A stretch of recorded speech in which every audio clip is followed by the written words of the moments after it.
کدامی ما را خدا دوست می‌دارد؟ جوان عزیز، من الان درباره محبت خدا و رسول برای شما یک لحظه بیان کردم. کدامی تو در پیشگاه خدا محبوبیت داری؟ کدامی تو را خدا دوست می‌دارد؟ همان جوانی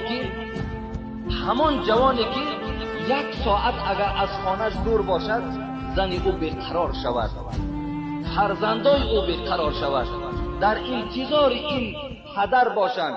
کدام وقت زن بیقرار می شود؟ کدام وقت زن و فرزند ما را منتظر می شود؟ وقتی که ما خوش اخلاق باشیم، وقتی ما اخلاق حمیده داشته باشیم، وقتی ما با زن و فرزندان مراسای خود داشته باشیم، اونها را حرمت کنیم، به قدر اونها رسیم. این حالت از زنم دوستمان می دارد، فرزندامون هم دوستمان می دارد. برادر عزیز و گرامی، حبیب خدا گفته ایستاده است، این سخن معلم بشریت است.